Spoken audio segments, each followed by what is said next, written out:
Hello all, welcome to my channel topics clear. ఈ రోజు మనం డిస్కస్ చేయబోయే టాపిక్ ఎకాలజీ నుంచి environment, climate change and conservation. ఎవరైతే నేను ప్రీవియస్గా అప్లోడ్ చేసిన video environmental problems and pollution చూడలేదో ఆ వీడియో చూసాక ఈ వీడియో చూడండి, అప్పుడే మీకు బాగా అర్థమవుతుంది. ఆ వీడియోకి లింక్ ఈ వీడియోకి డిస్క్రిప్షన్ బాక్స్లో ఇచ్చాను. అలానే నేను డైలీ క్లాస్లో చెప్తున్న పీడిఎఫ్స్, ఇతర మెటీరియల్స్, బిట్ డిస్కషన్ ఇవన్నీ కూడా ఒక వాట్సాప్ గ్రూప్లో పోస్ట్ చేయడం జరుగుతుంది. అవి మీరు యాక్సెస్ చేసుకోవాలనుకుంటే ఈ వీడియోకి డిస్క్రిప్షన్ బాక్స్లో వాట్సాప్ గ్రూప్ లింక్ ఉంటుంది, అది క్లిక్ చేసి మీరు జాయిన్ అవ్వచ్చు. నేను చెప్తున్న క్లాసెస్ మీకు నచ్చుతుందని అనుకుంటున్నాను. మీకు నచ్చుతున్నట్లయితే లైక్ చేయండి, కామెంట్ చేయండి, సబ్స్క్రైబ్ చేయండి, మీకు తెలిసిన వాళ్ళకి షేర్ చేయండి. నేను పెడుతున్న ఈ ఎఫర్ట్స్ ఎక్కువ మందికి రీచ్ అయ్యేలా చూడండి. Without wasting much time, let's start the topic. Biodegradable materials and non biodegradable materials అంటే ఏంటో తెలుసుకుందాం. ఓకే, ముందుగా బయోడిగ్రేడబుల్ అంటే ఏంటి? డిగ్రేడబుల్ అంటే ఏంటి? దేనైనా బ్రేక్ డౌన్ చేయడం, like larger substances to simpler సబ్స్టెన్సెస్గా బ్రేక్ డౌన్ చేయడం. ఇది ఒకవేళ నేచురల్లీ, బయోలాజికల్లీ జరిగితే అప్పుడు దాన్ని బయోడిగ్రేడబుల్ అంటాం. Okay, so materials that can be broken down naturally by micro organisms into similar substances is called biodegradable. అంటే ఎలాంటి మెటీరియల్స్ అయితే ఈజీగా మైక్రో ఆర్గానిజమ్స్ దాన్ని బ్రేక్ డౌన్ చేసి సింప్లర్ సబ్స్టెన్సెస్గా మార్చగలదో అలాంటి మెటీరియల్స్ అన్నీ కూడా బయోడిగ్రేడబుల్ అంటాం. అలాగే చేయలేని పరిస్థితులు అయితే దాన్నే నాన్ బయోడిగ్రేడబుల్ అంటాం. అలా చేయకపోతే ఏమవుతుంది? అది ఎన్నో ఇయర్స్ పడుతుంది డీకంపోజ్ అవ్వడానికి. అంటే చేయలేకపోవడం అంటే అది చేయడానికి ఎంతో టైం పడుతుంది, అంటే దానికి రెసిస్టెన్స్ ఎక్కువ ఉంటుంది, మైక్రోబియల్ రెసిస్టెన్స్ ఎక్కువ ఉండడం వల్ల అంత ఈజీగా డీగ్రేడ్ అవ్వదు, ఎన్నో సంవత్సరాలు పడుతుంది. అలాంటివన్నీ నాన్ బయోడిగ్రేడబుల్ మెటీరియల్స్లోకి వస్తాయి. ఓకే, బయోడిగ్రేడబుల్ మెటీరియల్స్ ఎగ్జాంపుల్స్ చూసుకుంటే food waste, paper, cotton, wool, wood leaves, plant parts, animal waste, egg shells, ఇవన్నీ కూడా మీకు ఈజీగా సాయిల్లో వేస్తే అది డీకంపోజ్ అయిపోయి సాయిల్స్తో కలిసిపోతుంది, బయోడిగ్రేడబుల్గా అయిపోతుంది. ఓకే, బట్ నాన్ బయోడిగ్రేడబుల్ అంటే అలా జరగకపోతే దాన్ని నాన్ బయోడిగ్రేడబుల్ అంటారు. అండ్ ఎగ్జాంపుల్స్కి వచ్చేసరికి plastic bags, bottles, glass, metals, synthetic clothes, okay, and rubber, batteries and ఈ వేస్ట్, ఇవన్నీ కూడా నాన్ బయోడిగ్రేడబుల్లోకి వస్తాయి. మనకి తెలియాలి ఏ మెటీరియల్స్ బయోడిగ్రేడబుల్లో ఏది కాదు అనేది. ఓకే, అలా తెలిస్తేనే మనం దాన్ని సాయిల్లో వేయాలా లేకపోతే సెపరేట్గా దాన్ని మనం వేస్ట్ని డిస్పోజ్ చేయాలో తెలుస్తుంది. ఓకే, సో ఇలా మనకి కొన్ని ఎగ్జాంపుల్స్ ఇచ్చి ఏది బయోడిగ్రేడబుల్ ఏది నాన్ బయోడిగ్రేడబుల్ అని అడుగుతారు. ఓకే, ఇక్కడ మీకు ఒక ఇంపార్టెంట్ బిట్ చెప్తాను, జాగ్రత్తగా వినండి. మనకి DDT అని ఒకటి ఉంది. ఓకే, ఇది ఒక insecticide. First and foremost DDT full form అడుగుతారు. ఏం చెప్పాలి? Dichloro diphenyl trichloro ethane. Okay, ఇది ఒక ఇన్సెక్టిసైడ్. ఇది ఒక ఇన్సెక్టిసైడ్ అంటే ఇన్సెక్ట్స్ని చంపడానికి యూజ్ చేసే ఒక కెమికల్. ఓకే, సో ఈ ఇన్సెక్టిసైడ్ ఏదైతే ఉందో DDT, ఇది నాన్ బయోడిగ్రేడబుల్ ఏజెంట్. ఎగ్జామ్లో మనకు అడిగే బేసిక్ క్వశ్చన్ ఇదే అవుతుంది. సో DDT అనేది బయోడిగ్రేడబుల్లా నాన్ బయోడిగ్రేడబుల్ అని అడుగుతారు. 100కి 100% మీరు గుర్తుంచుకోవాల్సిన విషయం ఏంటి అంటే ఇది నాన్ బయోడిగ్రేడబుల్ అని చెప్పాలి. ఓకే, అంటే ఈజీగా బ్రేక్ డౌన్ అవ్వదు, దీనికి మైక్రోబియల్ రెసిస్టెన్స్ ఎక్కువగా ఉంటుంది. ఓకే, సో ఇది వెరీ ఇంపార్టెంట్. సో దీనివల్ల మనకి ఏం జరుగుతుంది ఫర్దర్గా అంటే లైక్ అలాగది ట్రావెల్ అవుతుంది అదర్ సబ్స్టెన్సెస్కి ఈజీగా. సో ఇది ఎలా చెప్పుకోవచ్చు దీనికోసం అంటే ఇది కలర్లెస్, నెక్స్ట్ ఇది tasteless, odourless. Okay, but it is a organic compound. Okay, ఇది గుర్తుపెట్టుకోవాలి. ఎగ్జామ్లో మనకి DDT అనేది ఆర్గానికా ఇన్ఆర్గానికా అంటే చెప్పాలి ఆర్గానిక్ కాంపౌండ్ అనే, బట్ ఇది నాన్ బయోడిగ్రేడబుల్. సో మనం ఎలా చెప్పొచ్చు? DDT is a organic pollutant but non biodegradable in nature అని చెప్పాలి. క్లియర్? ఇక్కడ మీరు అబ్జర్వ్ చేస్తే biodegradable waste, non biodegradable waste యొక్క డిఫరెంట్ ఎగ్జాంపుల్స్. ఓకే, బయోడిగ్రేడబుల్లో paper, cotton, wool fabrics, kitchen waste, fruits and vegetables, flowers and leaves, animal waste. అదే non బయోడిగ్రేడబుల్కి వచ్చేసరికి plastics, metals, glass, rubber, thermocol and synthetic fibres. Okay, Biotique and abiotic అంటే ఏంటో తెలుసుకుందాం. Already last క్లాస్లో మీకు చెప్పాను, బట్ ఇంకొకసారి చెప్తున్నాను, జాగ్రత్తగా వినండి. బయోటిక్ అంటే ఏంటి అండ్ అవి దాని యొక్క ఇంటరాక్షన్ ఎలా ఉంటాయి, నాన్ బయోటిక్ అంటే ఏంటి, దాని యొక్క ఇంటరాక్షన్ ఎలా ఉంటుంది. ఓకే, బయోటిక్ కాంపోనెంట్స్ అంటే ఏంటి అంటే these are the living organisms in an eco system. ఒక ఈకో సిస్టంలో ఉండే లివింగ్ ఆర్గనిజమ్స్ని ఏమంటాం మనం, బయోటిక్ అంటాం. Okay, they interact with each other. ఈ లివింగ్ ఆర్గనిజమ్స్ ఏవైతే ఉన్నాయో అవి వాళ్ళు ఇంటరాక్ట్ అవుతారు. దేనికోసం, ఫర్ ఫుడ్, ఒకరినొకరు తింటే ఫుడ్, అలానే మేటింగ్ ప్రాసెస్ జరిగితే రీప్రొడక్షన్, ఒకరికొకరు షెల్టర్ ఇచ్చుకుంటే షెల్టర్ అండ్ సర్వైవల్, ఇవన్నిటికి కూడా పనికి వస్తాయి. అయితే ఇందులో ఎగ్జాంపుల్స్ ఏమేమి ఉంటాయి, ఇందులో ప్రొడ్యూసర్స్ ఉంటారు. ప్రొడ్యూసర్స్ అంటే ఏంటండి, ప్లాంట్స్ అని చెప్పాలి. ఎవరైతే ఫుడ్ని ప్రొడ్యూస్ చేస్తారో వాళ్ళని ప్రొడ్యూసర్స్ అంటాం. సో ఎగ్జాంపుల్స్ ప్లాంట్స్ అనే చెప్పాలి. Okay, plants are producers as well as autotrophs. Okay, సొంతంగా ఫుడ్ ప్రిపేర్ చేసుకుంటారు. అండ్ మిగతా ఇవన్నీ కూడా హెట్రోట్రోప్స్లోకి వస్తారు. ఇందులో మనకి కన్జ్యూమర్స్ అంటే ఏంటి, ఎవరైతే కన్జ్యూమ్ చేసేసుకుంటారో, లైక్ ప్రొడ్యూసర్ ఫుడ్ ప్రిపేర్ చేసింది, కన్జ్యూమర్ వెళ్ళి కన్జ్యూమ్ చేసేసుకుంటాం. సో ఇందులో మనకి మళ్ళీ హెర్బివోర్స్ వస్తారు, కార్నివోర్స్ వస్తారు. ఓకే, హెర్బివోర్స్ అంటే ప్లాంట్స్ని తినేవారు, కార్నివర్స్ అంటే మీట్స్ని తినేవారు. Okay, and coming to decomposers అంటే ఏంటి, మైక్రో ఆర్గనిజమ్స్ లాంటివి, లైక్ లార్జర్ సబ్స్టెన్సెస్ని సింప్లర్ సబ్స్టెన్సెస్గా బ్రేక్ డౌన్ చేయడం. అండ్ హ్యూమన్స్ ఏ కేటగిరీలోకి వస్తారండి, ఓమ్నివోర్స్కి వస్తారు. గుర్తుపెట్టుకోవాల్సిన విషయం, ఓమ్నివోర్స్లోకి వస్తారు. హ్యూమన్స్ అనేవాళ్ళు ఓమ్నివోర్స్ అంటే they eat both plant products as well as flesh. Okay, అంటే పక్కనున్న యానిమల్ని తింటారు, అలానే ప్లాంట్స్ని కూడా తింటారు. అంటే ఎవరైతే రెండు తింటారో, ప్లాంట్ ప్రొడక్ట్స్ తింటారో లేకపోతే యానిమల్ మీట్ని తింటారో వాళ్ళని ఓమ్నివర్స్ అంటారు. ఓన్లీ యానిమల్ మీట్ తింటే దాన్ని కార్నివర్స్ అంటారు. ఓన్లీ ప్లాంట్ ప్రొడక్ట్స్ తింటే వాళ్ళని హెర్బివర్స్ అంటారు. ఓకే, ఎగ్జాంపుల్స్ ఓమ్నివర్స్లో హ్యూమన్స్ వస్తారు. Very very important. Next coming to అబయోటిక్లో ఏంటంటే ఒక ఈకో సిస్టంలో కంప్లీట్గా నాన్ లివింగ్ థింగ్స్ ఉంటే దాన్ని అబయోటిక్ సిస్టమ్ అంటారు. ఎగ్జాంపుల్స్ చెప్పమంటే air, water, sunlight, temperature, soil and climate. Okay, abiotic ఫ్యాక్టర్స్లో మనకి ఏమి లాభం అంటే ఇది growth, survival and distribution of living ఆర్గనిజమ్స్కి ఎఫెక్ట్ చేస్తుంది. లైక్ మనకి ఇప్పుడు సన్లైట్ ఉంటే గ్రోత్ బాగా జరుగుతుంది, సర్వైవల్కి హెల్ప్ అవుతుంది. లైక్ అలానే మనకి సాయిల్ కానీ క్లైమేట్, ఎయిర్ సపోర్ట్ ఉంటాయి కదా, మనకి ఇంకా సర్వైవల్ అవైలబిలిటీ పెరుగుతుంది. సో ఇవంతా కూడా అబయోటిక్లోకి వస్తాయి. నేను బయోటిక్ ఇంటరాక్షన్ మీద ఒక స్పెషల్ వీడియో చేశాను. ఆ వీడియో యొక్క లింక్ ఈ వీడియో యొక్క డిస్క్రిప్షన్ బాక్స్లో ఇస్తాను, చూడండి. అది మీకు చూస్తే ఈ బయోటిక్ ఇంటరాక్షన్ కోసం బాగా అర్థమవుతుంది. ఓకే, నెక్స్ట్ ఇప్పుడు మనం ecological balance efforts and measures for conservation of environment కోసం తెలుసుకుందాం. ముందుగా ఈకోలాజికల్ బ్యాలెన్స్ అంటే ఏంటి, it refers to a stable and harmonious relationship between living organisms. ఆ లివింగ్ ఆర్గనిజమ్స్ మధ్యలో ఒక బ్యాలెన్స్ ఉండాలండి, స్టేబుల్గా ఉండాలి. వాళ్ళకి టైంకి ఫుడ్ దొరుకుతూ ఉండాలి, టెంపరేచర్ అనుకూలంగా ఉండాలి, సర్వైవల్కి ఈజీ అవుతూ ఉండాలి, కష్టంగా అవ్వకూడదు. అంటే అన్ని సమతుల్యంగా ఉండాలి, బ్యాలెన్స్గా ఉంటే దాన్నే ఎకోలాజికల్ బ్యాలెన్స్ అంటారు. అంటే వాళ్ళు బతకడానికి బయోటిక్ థింగ్స్, అబయోటిక్ థింగ్స్ అన్ని బ్యాలెన్స్గా ఉంటే దాన్నే ఎకోలాజికల్ బ్యాలెన్స్ అని కూడా చెప్పొచ్చు మనం. Okay, so when nature is balanced we get clean air, water, food and safe environment. Okay, ఇవన్నీ వస్తాయి. మరి what are the efforts and measures for conservation of environment తెలుసుకుంది. అంటే ఏమి చేస్తే ఈకోలాజికల్ బ్యాలెన్స్ అవుతుందో తెలుసుకోవాలనుకుంటే ముందుగా ప్లాంట్ మోర్ ట్రీస్. ఎక్కువగా మనం ట్రీస్ని నాటామనుకోండి, ఆటోమేటిక్గా ఎయిర్ క్వాలిటీ పెరుగుతుంది, అంటే ఆక్సిజన్ ఎక్కువగా రిలీజ్ అవుతుంది అండ్ సాయిల్ ఎరోజన్ తగ్గుతుంది. ఇప్పుడు మీకు సాయిల్ ఎరోజన్ అంటే ఏంటో చెప్పాలి. వర్షం పడినప్పుడు మట్టి అంతా కొట్టుకు వెళ్ళిపోతూ ఉంటుంది. సో ఒక మౌంటైన్ ఉంది, వర్షం పడుతుంది, సో ఇక్కడ ఏదైతే మట్టి ఉంటుందో అదంతా కూడా వాష్ అవుట్ అయిపోతుంది కదా, దీన్నే ఎరోజన్ అంటారు. ఈ సాయిల్ వాష్ అవుట్ అవుతుంది కాబట్టి దాన్నే సాయిల్ ఎరోజన్ అంటాం. ఓకే, సో ఇలాంటివన్నీ కూడాను ఒక మొక్కలున్న ట్రీస్ ఉంటే అంత ఈజీగా అవ్వదు. సపోజ్ ఇక్కడ వాష్ అవుట్ అవుతుంది, ఇక్కడ నాకు సపోజ్ ఒక చెట్టు ఉందనుకోండి, ఈ చెట్టుకి రూట్స్ ఉంటాయి, ఈ రూట్స్ ఏం చేస్తుంది, సాయిల్ని పట్టి ఉంచుతుంది. అలా పట్టి ఉంచడం వల్ల సాయిల్ అనేది చెక్కు చెదరకుండా అలానే ఉంటుంది. ఓకే, సో మీకు ఇక్కడ అర్థం అవ్వాల్సింది ఏంటి అంటే మనం ఫారెస్టేషన్ పెంచుకుంటూ వెళ్తే సాయిల్ ఎరోజన్ తగ్గుతుంది. మనం డీఫారెస్టేషన్ చేసేస్తే ఆటోమేటిక్గా సాయిల్ ఎరోజన్ కూడా పెరిగిపోతుంది. వన్స్ సాయిల్ ఎరోజన్ పెరిగిపోతే మీకు ఇలాగా ఈ మౌంటైన్ అంతా కూడా వాష్ అవుట్ అయిపోయి ల్యాండ్ స్లైడ్స్ అవ్వడం, ఫ్లడ్స్కి దారి తీయడం ఇవన్నీ జరుగుతూ ఉంటాయి. సో గుర్తుపెట్టుకోవాల్సిన విషయం, ఫారెస్ట్లు ఉండడం వల్ల మనకి సాయిల్ ఎరోజన్ జరగదు.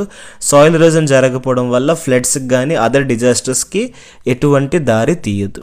Okay, next reduce, reuse, recycle. దీనికోసం మీకు ఆల్రెడీ చెప్పాను 3 R's. Okay, so manage waste wisely. తర్వాత ప్లాస్టిక్స్ని అవాయిడ్ చేయాలి, ఎక్కువగా ఈకో ఫ్రెండ్లీ ఆల్టర్నేటివ్స్కి వెళ్ళాలి, లైక్ క్లాత్, జూట్ బ్యాగ్స్ ఇలాంటి దగ్గరికి వెళ్ళాలి. ఓకే, ఆటోమేటిక్గా మనం ప్లాస్టిక్ అవాయిడ్ చేయాలి, because plastic is a non biodegradable material. Okay, అంత ఈజీగా డీకంపోజిషన్ జరగదు, అది ఎప్పుడు అలానే సాయిల్లో ఉండిపోతూ ఉంటుంది. Next save water. వాటర్ని మనం సేవ్ చేస్తూ ఉండాలి, ఎక్కువగా వేస్ట్ చేయకూడదు వాటర్ని. ఓకే, సో వాటర్ని మనం ఎంత సేవ్ చేయగలిగితేనే అంత ఈకోలాజికల్ బ్యాలెన్స్గా ఉంటుంది. ఎందుకంటే మనకి వాటర్, మన మనుషులు, మనం డామినేట్ స్పీసెస్, మనకు కావాల్సినంత మనం తీసుకుంటూ పోతాం. సో ఒక యానిమల్స్కి ఏమీ దొరకదు. అదే మనకి ఎంత అవసరం అంత ఉంచుకొని వాళ్ళకి ఎంత అవసరం అంత ఉంచితే యానిమల్స్ ఈకోసిస్టమ్ బాగుంటుంది, హ్యూమన్ ఈకోసిస్టమ్ కూడా బాగుంటుంది. Save electricity. ఓకే, ఎలక్ట్రిసిటీని సేవ్ చేయాలి, ఎందుకంటే మన అవసరం లేనప్పుడు లైట్లు, ఫ్యాన్లు ఇవన్నీ ఆపేస్తే ఆటోమేటిక్గా మనకి ఎనర్జీ తగ్గుతుంది. వన్స్ ఎనర్జీ తగ్గితే పెర్ క్యాపిటల్ ఎనర్జీ డిమాండ్ అనేది తగ్గిపోతుంది. సో ఆటోమేటిక్గా మనం ఎక్కువగా ఎనర్జీ కోసం ఎక్కువ ఫారెస్ట్లని మనం డీఫారెస్టేషన్ చేయాల్సిన అవసరం లేదు, డ్యామ్స్ కట్టాల్సిన అవసరం లేదు. నెక్స్ట్ రెన్యూబుల్ ఎనర్జీస్ వాడాలి. ఓకే, సో ఈ ఫాజిల్ ఫ్యూయల్స్ కాకుండా, ఎందుకంటే ఫాజిల్ ఫ్యూయల్స్ కావాలన్నప్పుడు మనం ఏం చేస్తాం, సాయిల్ డ్రిల్ చేస్తాం. సో దానివల్ల ఎంతో కొంత అక్కడ ఈకోసిస్టమ్ డిస్టర్బెన్స్ అవుతుంది. అదే మనం ఎవరికి ఏం హాని చేయకుండా వస్తున్న అన్లిమిటెడ్ ఎనర్జీస్, సోలార్, విండ్ ఇవేవైతే ఉన్నాయో అవి మనం వాడుకుంటే ఆటోమేటిక్గా ఎన్విరాన్మెంట్ కన్జర్వేషన్ అవుతుంది. పొల్యూషన్ని కంట్రోల్ చేయాలి. ఓకే, బర్నింగ్ వేస్ట్ని మనం అవాయిడ్ చేయాలి, వెహికల్ యూజెస్ తగ్గించాలి. ఒకరు వాడినా కూడా మీకు ఏం చెప్పాను, ఎలక్ట్రికల్ వెహికల్స్ వాడాలి. Protect wild life. Okay, wild లైఫ్ని ప్రొటెక్ట్ చేయాలి. ఇప్పుడే చెప్పాను మీకు, ఎక్కువగా మనకి ఫారెస్ట్లు 33% మెయింటైన్ చేయాలి, బికాస్ ఫారెస్ట్ నమ్ముకున్న యానిమల్స్ చాలామంది ఉంటారు. సో మనం వన్స్ ఫారెస్ట్ క్లియర్ చేస్తే యానిమల్స్ రోడ్డు మీదకి వచ్చేస్తాయి. రీసెంట్గా మనం తెలంగాణలో చూసాం అది. ఓకే, HCU మీద. నెక్స్ట్ ప్రొటెక్ట్ వైల్డ్ లైఫ్ అయిపోయింది. Next keep surroundings clean. మన చుట్టూ సరౌండింగ్స్ క్లీన్గా ఉంచుకోవాలి. అండ్ అవేర్నెస్ పెంచాలి వీటన్నిటి మీద, స్కూల్స్లో, కాలేజెస్లో అండ్ ఆఫీసెస్లో అన్నిటి కోసం తెలియాలి ఎన్వైరన్మెంట్ ప్రొటెక్షన్. గుర్తుపెట్టుకోండి, ఒక కంట్రీ ఎలా రన్ అవుతుంది అంటే, సపోజ్ ఒక ఫారెస్ట్ క్లియర్ చేస్తేనే ఒక ప్రాజెక్ట్ కడతాం, ప్రాజెక్ట్ కడితేనే ఉద్యోగాలు వస్తే లాభం వస్తుంది, ప్రొడక్షన్ జరుగుతుంది. ఓకే, ఆ ఉద్యోగాల వల్ల సంపద పెరుగుతుంది, జీడిపి పెరుగుతుంది. ఇవన్నీ ఒక ఎకానమీ ఫ్యాక్టర్స్. అదే ఇంకొక ఫ్యాక్టర్స్ ఏంటంటే ఎన్వైరన్మెంట్ డిస్టర్బ్ అవుతుంది. ఓకే, అంటే ఒక ఎన్వైరన్మెంట్ స్టూడెంట్ కానీ ఒక ఎన్వైరన్మెంట్ టీచర్ కానీ ఫారెస్ట్ని డీఫారెస్టేషన్ చేయకూడదు, అలానే ఉంచాలని చెప్తారు. కానీ ఒక ఎకానమిస్ట్ ఏం చెప్తాడు, మనకి ల్యాండ్ కావాలి, సో మీరు ఫారెస్ట్ని క్లియర్ చేయండి, అక్కడ మీరు ఇండస్ట్రీస్ పెట్టండి, ఫ్యాక్టరీస్ పెట్టండి, జీడిపిని పెంచండి అని ఒక ఎకానమిస్ట్ చెప్తాడు. సో అలా బ్యాలెన్స్గా వెళ్తూ ఉండాలి. రెయిన్ వాటర్ హార్వెస్టింగ్ అంటే ఏంటో తెలుసుకుందాం. Rain water harvesting is the method of collecting and storing rain water for future use instead of letting it run of. Okay, అంటే ఏం చెప్తున్నారు అంటే, సో రెయిన్ వాటర్ అనేది మనకి వర్షం పడుతున్నప్పుడు రూఫ్ టాప్ మీద మనం దాన్ని స్టోర్ చేయగలిగితే, అంటే వాటర్ అనేది అలా స్టోర్ చేస్తే ఈ వాటర్ అనేది అక్యుములేట్ అవుతుంది. ఇది మనం స్టోర్ చేయకపోతే ఏం జరుగుతుంది, ఇక్కడ ఫిల్ అయిపోయి అలాగ వేస్ట్ అయిపోతుంది. ఓకే, దాన్నే లెట్టింగ్ ఇట్ రన్ ఆఫ్ అంటున్నాను.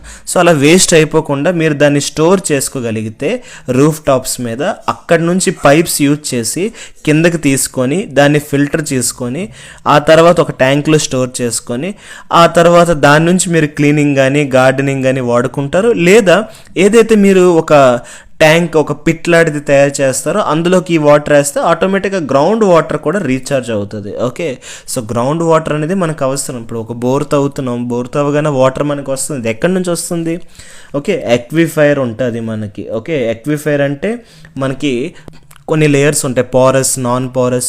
ఓకే, అందులో మధ్యలో మనకు వాటర్ షెడ్ ఉంటుంది, దాన్నే మనం ఎక్విఫైర్ అంటున్నాం. ఈ ఎక్విఫైర్ వరకు మనం ఇన్ కేస్ హోల్డ్ చేయగలిగితే వాటర్ అనేది బయటకు వస్తుంది. అదే మనం బోర్ వాడుతున్నాం, దాన్నే పంప్ పెట్టి మనం పుల్ చేసుకుంటున్నాం. సో అవి రీఛార్జ్ అవుతూ ఉండాలి, అది రీఛార్జ్ అవుతూ ఉంటే కదా మనం యూజ్ చేసుకోగలం. దాని రీఛార్జ్ ఎలా అవుతుంది, ఇలానే ఎప్పుడైనా వర్షాలు పడుతున్నప్పుడు అది అలాగ సింక్ అయ్యి ఈ వాటర్ ద్వారా లోపలికి వెళ్ళిపోయి ఆ గ్రౌండ్ వాటర్ అనేది రీఛార్జ్ అవుతూ ఉంటుంది, ఎక్కడో పోరస్ రాక్స్ నుంచి వెళ్తుంది. Okay, so this is about rain water harvesting. So ఎలా చేస్తారు ఇది చూడండి, ఇక్కడ వర్షం పడుతుంది, రూఫ్ టాప్లో దాన్ని పాస్ అవుతూ ఒక పైప్స్కి ఇచ్చారు. అక్కడ నుంచి ఈ పైప్ అనేది ఎలాగొచ్చి ఫిల్టర్కి వచ్చింది. ఈ ఫిల్టర్ నుంచి మెయిన్ ట్యాంక్ వచ్చింది. ఈ మెయిన్ ట్యాంక్లో స్టోర్ అవుతుంది. ఓకే, ఫిల్టర్ ఏం చేస్తుంది, రిమూవ్ చేసేస్తుంది డట్ అంతా కూడా. ఈ వాటర్ ట్యాంక్ నుంచి మనం ఏం చేస్తున్నాం, గార్డెనింగ్ చేస్తున్నాం, కార్ వాషింగ్ చేస్తున్నాం, ఓకే, క్లాత్స్ వాషింగ్ చేస్తున్నాం, టాయిలెట్ ఫ్లషింగ్ చేస్తున్నాం, ఇవన్నీ చేసుకుంటున్నాం. ఇన్ కేస్ మనకి ఇంకా వాటర్ బాగా ఎక్కువైపోతే ఆ ఎక్స్ట్రా వాటర్ని మనం ఏం చేస్తున్నాం, ఒక వెల్ ఇచ్చేస్తున్నాం, అంటే ఒక చిన్న పిట్ లాగా తయారు చేసి అందులో పంపించేస్తున్నాం. అక్కడ నుంచి వాటర్ అనేది గ్రౌండ్లోకి వెళ్ళి రీఛార్జ్ అవుతుంది. సో గ్రౌండ్ వాటర్ రీఛార్జ్ అవుతుంది. అంటే మన అవసరాలకి దాటిపోతే అప్పుడు మనం అగైన్ సాయిల్లోకి పంపించేస్తున్నాం, అలా రీఛార్జ్ చేయడం జరుగుతుంది. So this is about rain water harvesting. జనరల్గా పెద్ద పెద్ద గవర్నమెంట్ ఆఫీసెస్లో, స్కూల్స్లో దీన్ని ఇంప్లిమెంట్ చేస్తుంటారు. వాళ్ళే కాదు, అందరూ చేస్తూ ఉంటారు.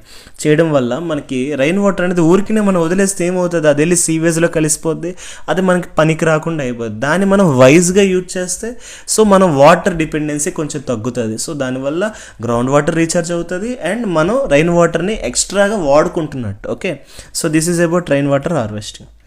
ఓకే, గుర్తుపెట్టుకోవాల్సిన విషయం. నెక్స్ట్, సో ఇప్పుడే చెప్పాను what is ground water recharging. So ground water recharging అంటే ఏంటి, it is the process of allowing rain water or surface water to seep అంటే లోపటికి వెళ్ళిపోవడం, okay, into the ground to refill the under ground water సోర్సెస్ని refill చేయడానికి ఈ ప్రాసెస్నే ground water recharging అంటాం. Suppose ఇందాకలే మీకు చెప్పాను, ఇది మన లేయర్ అనుకోండి, ఇది మనం సర్ఫేస్ అనుకోండి, దీని కింద ఎన్నో లేయర్స్ ఉంటాయి. ఓకే, సాయిల్, గ్రేవల్ అలా ఉంటాయి. సో ఫైనలీ ఒక దగ్గర మనకి వాటర్ షెడ్ వస్తుంది. ఓకే, చూపిస్తాను. ఓకే, ఒక వాటర్ షెడ్ వస్తుంది. లైక్ మనకి వాటర్ ఉంటుంది. సో ఈ ఏరియాలో ఒక ఇలా కంప్లీట్గా ఒక వాటర్ షెడ్ ఉంటుంది. సో ఇక్కడ వరకు మనం ఏదైనా తవ్వితే మనకి ఈజీగా వాటర్ బయటకు వచ్చేస్తుంది. సో ఈ వాటర్ ఏదైతే వర్షం పడుతుందో ఆ వాటర్ అలాగలా సీప్ అయి ఇది రీఛార్జ్ అవుతూ ఉంటుంది. ఓకే, దీన్ని కూడా మనం వాడేస్తూ ఉంటాం కదా, ప్రతి ఇంటికి బోర్ ఉంటుంది. సో మనం ఇది వాడేస్తూ ఉంటే ఏమవుతుంది, ఈ వాటర్ కూడా తగ్గిపోయే ఛాన్సెస్ ఉంటుంది. ఓకే, సో తగ్గదు, బట్ యూసేజ్ పెరిగిపోయి అది రీఛార్జ్ తక్కువ అయితే సో అప్పుడు మనకి తక్కువ క్వాంటిటీలో వస్తుంది. అప్పుడు మనం మళ్ళీ ఏం చేస్తాం, ఇంకా లోపలికి వెళ్తాం. ఓకే, సో అలా వెళ్ళిపోతూ ఉంటే ఎప్పుడో ఒకసారి అవుతుంది కదా, సో దాన్ని రీఛార్జ్ అవ్వడానికి అవకాశం ఇస్తూ ఉండాలి.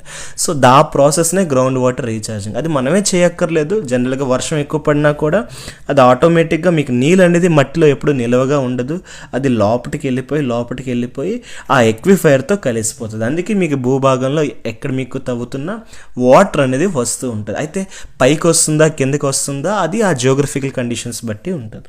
క్లియర్? సో దీనివల్ల లాభాలు ఏంటి, ఇది నేచురల్ వాటర్ని బ్యాలెన్స్ చేస్తుంది ఈ ground water recharging.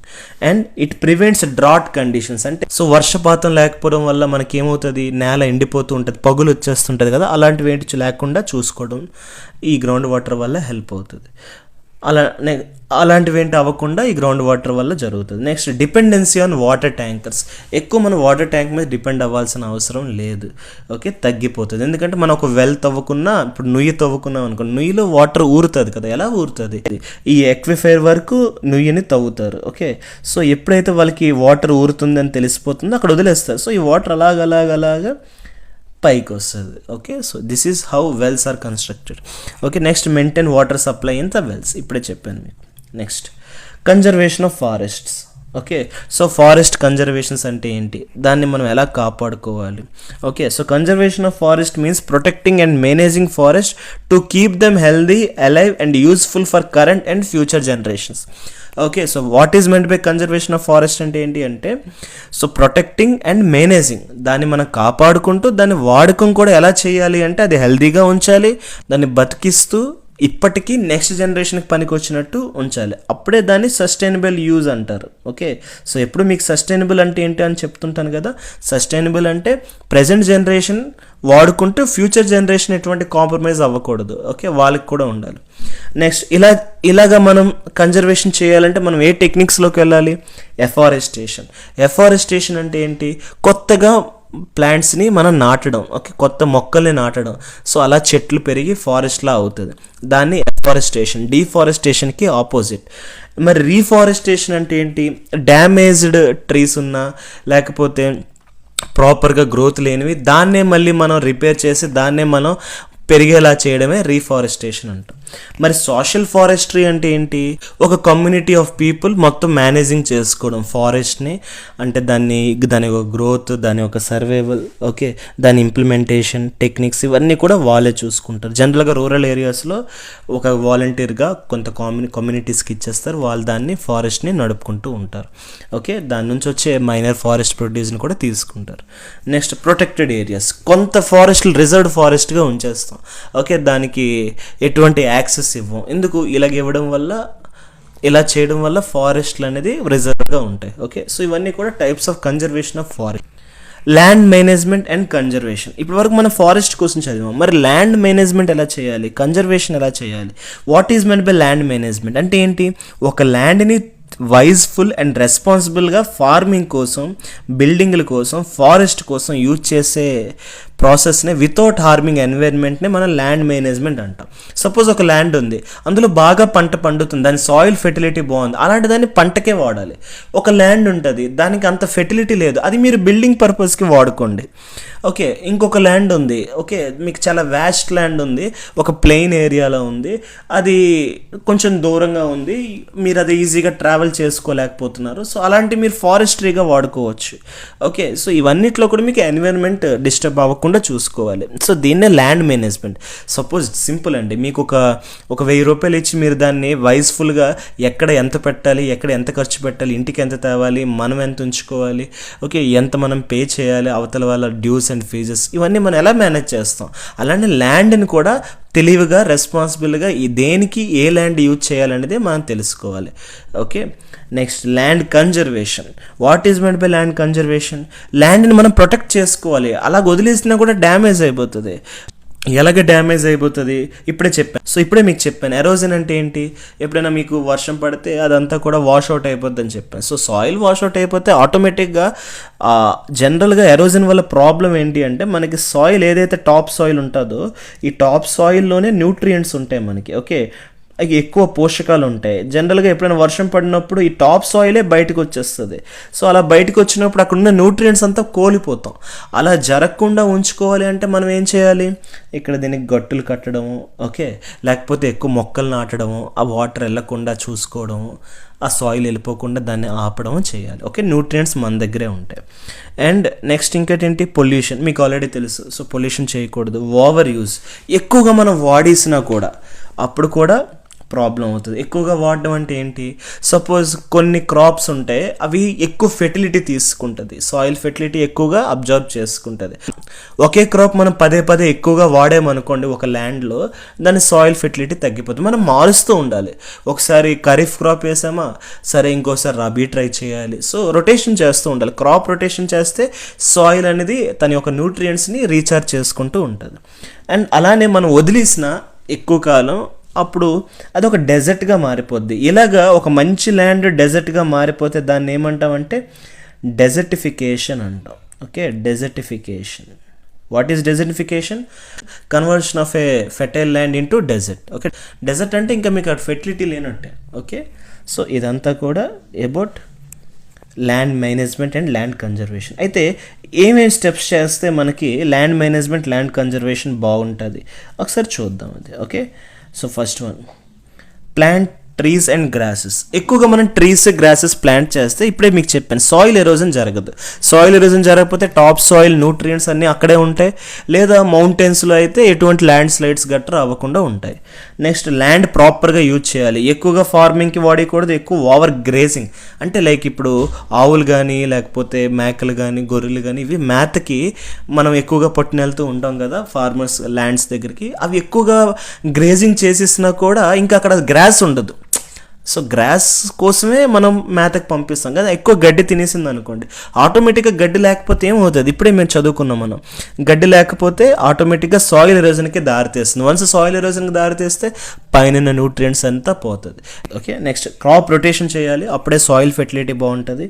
Use organic fertilisers, chemical fertilisers కాకుండా ఆర్గానిక్ ఫెర్టిలైజర్స్ వాడాలి.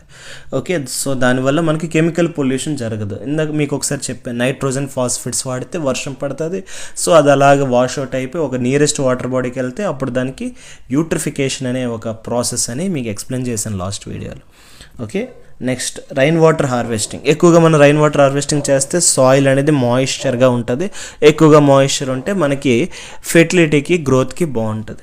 ప్రొటెక్ట్ వెట్లాండ్ అండ్ ఫారెస్ట్ని ప్రొటెక్ట్ చేసుకుంటూ ఉండాలి. ఓకే.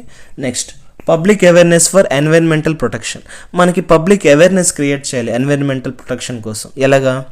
లైక్ స్కూల్, కాలేజీలో చెప్పడం, mass media, TV, news paper, radio, social మీడియాలో మెసేజెస్ షేర్ చేయడం, rallies and campaigns, earth day అని, క్లీన్ ఇండియా మిషన్ అని వీటి కోసం మాట్లాడుకోవడం, వర్క్షాప్ అండ్ సెమినార్స్ కండక్ట్ చేయడం, ఫార్మర్స్కి, ఇండస్ట్రీస్కి, పబ్లిక్కి. ఓకే. పోస్టర్స్ పెట్టాలి, బ్యానర్స్ పెట్టాలి, లీఫ్లెట్స్ పెట్టాలి, సింపుల్ మెసేజెస్, సేవ్ ఎర్త్ ఇలాంటివి ఉంటాయి కదా, అవన్నీ చూపిస్తూ ఉండాలి. ట్రీ ప్లాంటేషన్ డ్రైవ్స్, అందరితో ప్లాంట్ శాప్లింగ్స్ చేయించాలి, నాటిస్తూ ఉండాలి. అప్పుడే అవేర్నెస్ పెరుగుతుంది. Eco clubs and community groups వాళ్ళు చూసుకోవాలి. Involvement of celebrities and influencers కూడా ఇందులో పాల్గొంటే వాళ్ళకి ఎక్కువ మంది ఫాలోవర్లు అవుతారు. సో అది. ఇప్పుడు మనం గ్రీన్ హౌస్ ఎఫెక్ట్ అంటే ఏంటో తెలుసుకుందాం. Most important topic green house effect. Actually సెపరేట్గా దీనికోసం ఒక వీడియో చేయాలి, బట్ నేను ఇందులోనే మీకు చెప్పడం జరుగుతుంది బికాజ్ ఇది ప్రిలిమినరీ కాబట్టి. మెయిన్స్ ఎగ్జామ్స్కి జనరల్గా అయితే దీనికి సెపరేట్గా డెప్త్లో చదువుకోవాలి. Okay. So coming to this green house effect. Green house effect అంటే ఏంటి?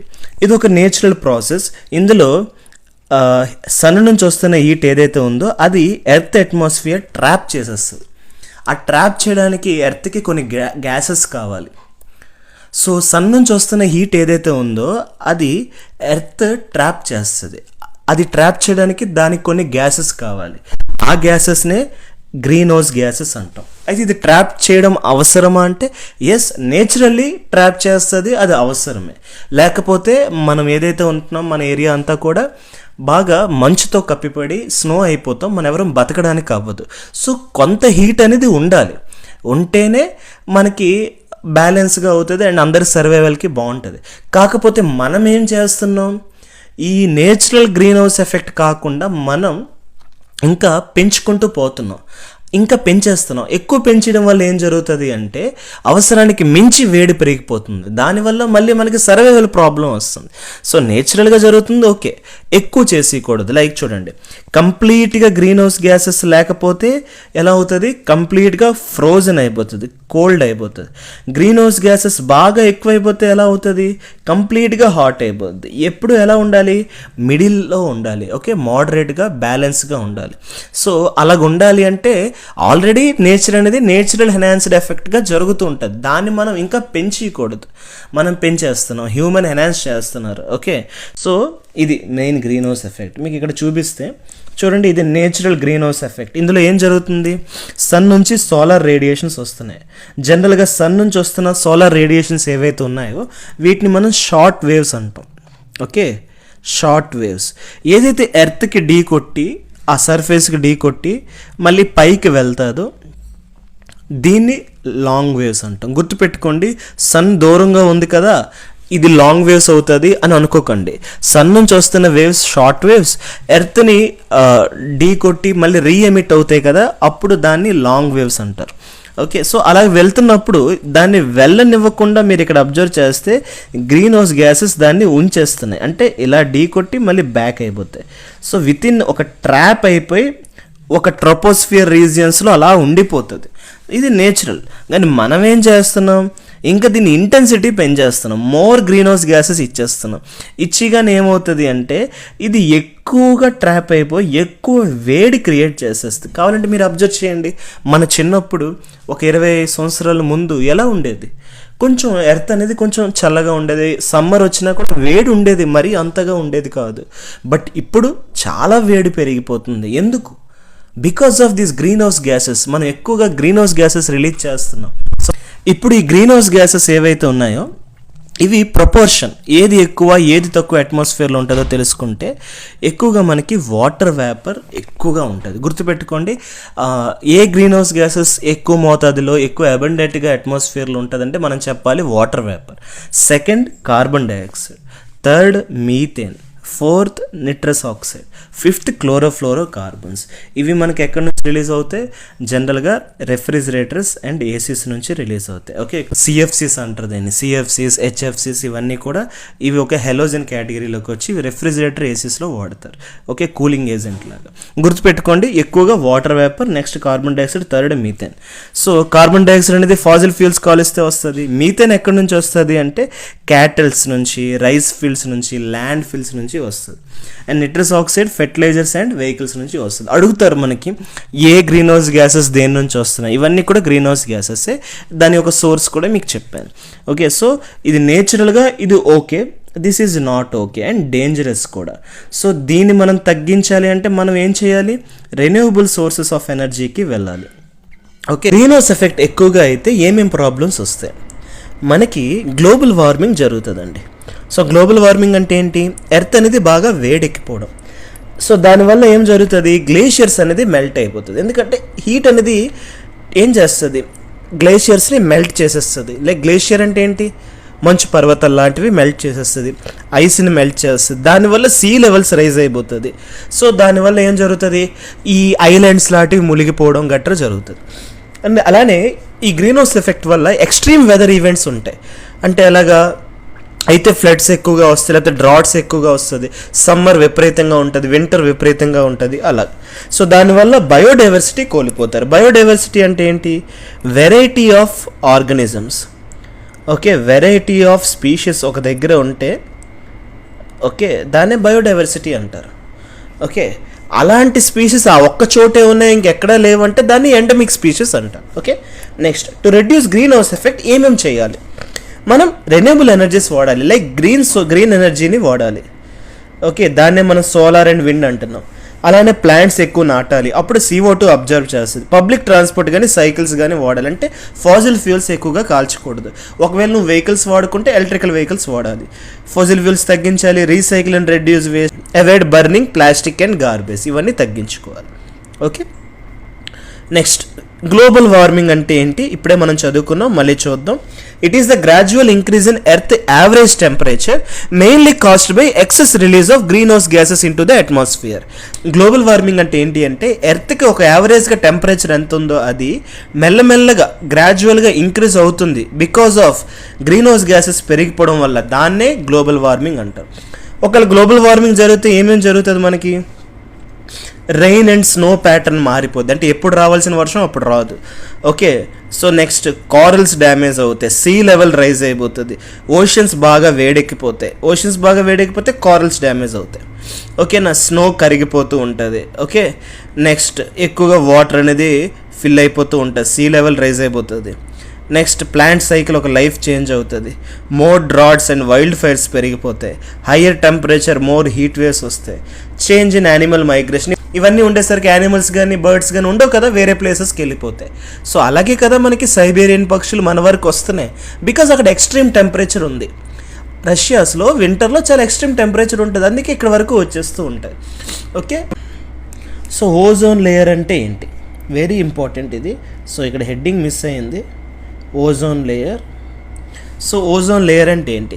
It is a thin layer of gas found in the stratosphere అనే రీజన్లో ఉంటుంది. ఓకే, మన ఎర్త్ ఇది, ఎర్త్ పైన ట్రోపోస్ఫియర్, తర్వాత స్ట్రాటోస్ఫియర్, తర్వాత మెసోస్ఫియర్, తర్వాత ఐనోస్ఫియర్, తర్వాత ఎక్సోస్ఫియర్. ఓకే, సో ఇది ఓజోన్ లేయర్ ఎక్కడ ఉంటుంది? ఈ ఓజోన్ లేయర్ ఎక్కడ ఉంటుంది అంటే స్ట్రాటోస్ఫియర్లో ఉంటుంది. Okay, it protects earth by blocking most of the Sons harmful UV rays. మీకేం చెప్పాను? ట్రోపోస్ఫియర్లో ఓజోన్ ఉంటే అది బ్యాడ్, స్ట్రాటోస్ఫియర్లో ఉంటే గుడ్. ఎందుకు good? Because it absorbs ultraviolet race. Okay, లైఫ్ని ప్రొటెక్షన్ చేస్తుంది. Next ozone depletion means the thickening or break down the ozone layer. Ozone depletion అంటే ఏంటి? ఓజోన్ డిప్లీషన్ అన్న ఓజోన్ హోల్ అంటే ఏంటి అంటే అదేంటి పెద్దగా సో అంతవరకు థిక్గా ఉండేది ఏదైతే ఉందో దాన్ని సన్నంగా మారిపోవడం ఆ ఏరియాలో. ఓకే, సో ఇలాగ మనకి థిక్నెస్ తగ్గుతుంది అంటే దాన్నే ఓజోన్ లేయర్ డిప్లీషన్ అంటాం, లేదా ఓజోన్ హోల్ అంటాం. ఎందుకంటే స్పేస్ నుంచి చూస్తే అది ఒక హోల్ లాగా కనబడుతుంది. జనరల్గా ఈ డిప్లీషన్ ఎక్కడ జరుగుతుంది? పోల్స్లో జరుగుతుంది, అంటే north pole and south pole. Okay, ఎక్కువగా జరుగుతుంది. రిమైనింగ్ దగ్గర కూడా మెల్లమెల్లగా థిక్నెస్ అనేది తగ్గుతుంది. ఎప్పుడైతే థిక్నెస్ తగ్గిపోతుందో మనకి ఎక్కువగా హార్మ్ఫుల్ రేడియేషన్స్ అనేది మన ఎర్త్ వరకు రీచ్ అయిపోతుంది. ఓకే, యూవీలో ఏబిసి ఉంటే అలాగే హార్మ్ఫుల్ రేస్ మన బాడీ వరకు టచ్ అయ్యి స్కిన్ క్యాన్సర్స్ రావడం, యానిమల్స్ ప్లాంట్స్ చనిపోవడం గట్రా జరుగుతుంది. ఓకే, సో ఈ ఓజోన్ థిక్నెస్ అనేది ఎక్కువగా ఎప్పుడు ఉండాలి, తగ్గకూడదు. ఇది ఎందుకు తగ్గుతుంది? Because of ozone depleting substances ఎక్కువగా రిలీజ్ చేస్తే ఈ ఓజోన్ లేయర్ అనేది థిక్నెస్ తగ్గిపోతుంది. సో అవి మనం రిలీజ్ చేయకుండా చూసుకోవాలి. ఓకే, ఈ థిక్నెస్ని దేంతో మెజర్ చేస్తాం? డాప్సన్ యూనిట్స్తో మెజర్ చేస్తాం. ఎగ్జామ్లో మనకు అడుగుతారు thickness of ozone layer is measured by, so మనం చెప్పాలి డాప్సన్ యూనిట్స్ అని. ఓజోన్ లేయర్ డిప్లీషన్కి కారకులు ఎవరు? ఓకే, మెయిన్లీ ఓజోన్ డిప్లీషన్ సబ్స్టెన్సెసే కారకులు. ఏంటంటే అవి chlorofluorocarbons, halons, carbon tetrachloride and methyl chloroform and nitrous oxide. ఇవన్నీ కూడా ఓజోన్ లేయర్ని డిప్లీషన్ చేస్తుంది, థిక్నెస్ తగ్గించేస్తుంది. వన్స్ థిక్నెస్ తగ్గిపోతే అవి మెల్ట్ అయిపోతాయి. ఎందుకంటే సన్ రైజ్ డైరెక్ట్గా వెళ్ళిపోతుంది కదా. ఇప్పటి వరకు ఒక ప్రొటెక్షన్ లేయర్గా ఒక పొరలా ఉండేది, అది ఇంకా ఉండదు. సో దాన్ని మనం ప్రొటెక్షన్ చేసుకోవాలి. అందుకే మనం ఎక్కువగా ఈ ఫాజిల్ ఫ్యూయల్స్ వదిలి దీనివైపు మనం వెళ్తున్నాం. ఈవెన్ రెఫ్రిజిరేటర్స్ కూడా ఎక్కువగా వాడుకోకూడదు. ఒకవేళ వాడితే దానికి తగ్గట్టు మనం ఇంకెక్కడైనా కాంపెన్సేట్ చేయాలి. Okay, so this is about ozone layer. Next acid rain అంటే ఏంటో తెలుసుకుందాం. మీకు ఆల్రెడీ లాస్ట్ క్లాస్లో చెప్పాను. యాసిడ్ రైన్ అంటే it is a rain water mixed with harmful acids formed when pollutants. ఎలాంటివి? Sulphur dioxide and nitrogen oxides. ఇవి ఎయిర్లో ఉన్న మాయిశ్చర్స్తో కలిసిపోతే అవి పడుతున్నప్పుడు సో యాసిడ్ రైన్లా పడుతుంది. యాసిడ్ రైన్ అనే పదం ఎవరు ఫస్ట్ కనుగొన్నారు అంటే రాబర్ట్ యాంగస్ స్మిత్. ఈ క్వశ్చన్ అడుగుతారు, who coined the term acid rain? మనం చెప్పాలి Robert Angus Smith.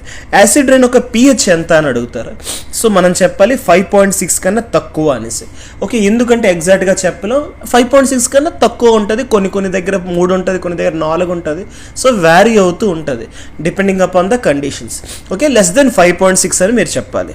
Okay, next acid rain ఎలా ఫామ్ అవుతుంది? ప్లాంట్స్ నుంచి SO2 NOx రిలీజ్ అవుతుంది. అవి కాస్త వాటర్ వేపర్తో మిక్స్ అవుతుంది. వాటర్ వేపర్ అంటే H2O. సో ఈ H2O కాస్త SO2తో రియాక్ట్ అయితే H2SO4, ఈ H2O కాస్త NOxతో రియాక్ట్ అయితే HNO3 ఫామ్ అవుతుంది.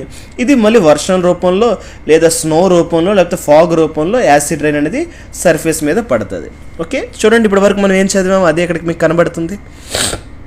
సో ఎవాపరేషన్ చేయడం వల్ల H2O ఉంది.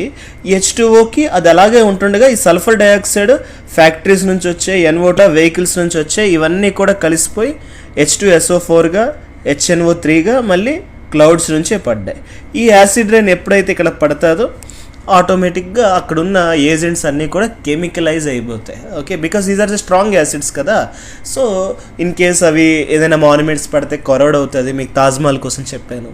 నెక్స్ట్ లేదా ఏదైనా వాటర్ బాడీలో కలిసిపోతే అది కాస్త అక్వాటిక్ ఆర్గనిజమ్స్కి ఎఫెక్ట్ చేస్తుంది. ఓకే, అండ్ స్కిన్ మీద పడితే స్కిన్ ఎఫెక్ట్ అవుతుంది. సో అదండి, మీకు ఈ వీడియో నచ్చిందని అనుకుంటున్నాను. సో ఆల్మోస్ట్ నేను ఎగ్జామ్కి ఎంత అవసరమో పైనే కవర్ చేశాను. దీని నుంచి మీరు ఎక్కువ బిట్స్ మీరు సొంతంగా కవర్ చేయాలి. ఓకే, అండ్ ఒక ప్రిలిమినరీ ఎగ్జామ్స్కి అయితే ఈ మాత్రం సరిపోతుంది. బట్ మెయిన్స్ ఎగ్జామ్స్కి ఇది సరిపోదు, ఇంకా ఎక్కువగా చదవాలి. ఓకే, ఇంకా డెప్త్కి వెళ్ళాలి. నేను చాలా పైనే దీనికోసం మీకు కవర్ చేస్తూ చెప్పాను. బికాజ్ ప్రిలిమినరీ మీకు దీని నుంచే ఇంతే ఎక్స్పెక్ట్ చేస్తూ ఉంటుంది. ఓకే, సో మీకు ఈ క్లాస్ నచ్చింది అనుకుంటున్నాను. మీకు ఈ క్లాస్ నచ్చితే లైక్ చేయండి, కామెంట్ చేయండి, సబ్స్క్రైబ్ చేయండి. మీకు తెలిసిన వాళ్ళకి ఈ ఛానల్ సజెస్ట్ చేసి సబ్స్క్రైబ్ చేసుకోమనండి. మళ్ళీ మీకు కొత్త వీడియోతో వస్తాను. అంతవరకు థ్యాంక్ యూ సో మచ్.